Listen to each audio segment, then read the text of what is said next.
কাল থেকে শুরু হচ্ছে এইচএসসি এবং সমমানের পরীক্ষা। 11টি শিক্ষা বোর্ডের অধীনে এবার অংশ নিচ্ছে 12,67,486 জন পরীক্ষার্থী। সামাজিক মাধ্যম ব্যবহার করে ভুয়া তথ্য ছড়িয়ে পরীক্ষার্থীদেরকে বিভ্রান্ত করার চেষ্টা চলছে বলে জানিয়েছেন শিক্ষামন্ত্রী। এমন অপপ্রচার ঠেকাতে সব ধরনের পদক্ষেপ নেওয়া হয়েছে বলেও জানিয়েছেন তিনি। সচিবালয়ের সংবাদ সম্মেলনে শিক্ষামন্ত্রী আরও জানিয়েছেন, এবছর দ্রুত খাতা দেখা এবং পরীক্ষার ফল ঘোষণায়ও থাকছে বিশেষ ব্যবস্থা।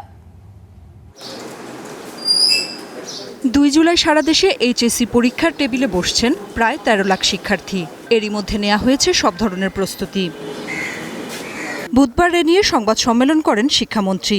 জানান, এবার অভিন্ন প্রশ্নপত্রে এইচএসসি ও সমমানের পরীক্ষা হবে। প্রত্যেক কেন্দ্রে থাকবে সিসি ক্যামেরা। দুর্গম অঞ্চলের শিক্ষার্থীদের যাতায়াতে রয়েছে বিকল্প ব্যবস্থা।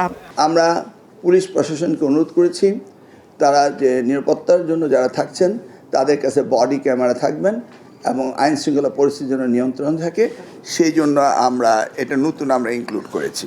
শিক্ষামন্ত্রী দাবি করেন, বিগত সময়ে নকল প্রশ্ন ফাঁসের যে মহোৎসব ছিল তা ঠেকানো গেছে। তবে সামাজিক মাধ্যম ব্যবহার করে ভুয়া তথ্য ছড়িয়ে পরীক্ষার্থীদের বিভ্রান্ত করার চেষ্টা চলছে।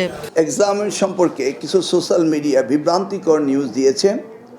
এবার সেই ব্যাপারে সাইবার আইনও হয়েছে। এই ধরনের বিভ্রান্তকর নিউজ যদি কেউ ছড়ায়, সাথে সাথে তাদেরকে আইনের কাছে সোপর্দ করতে হবে। এবছর দ্রুত খাতা দেখা ও পরীক্ষার ফল ঘোষণায়ও নেওয়া হয়েছে সব ধরনের পদক্ষেপ।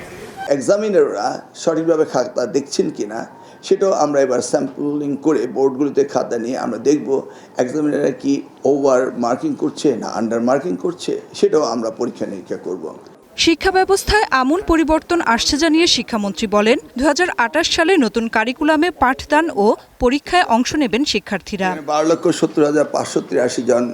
Nafia Farzana, Star news.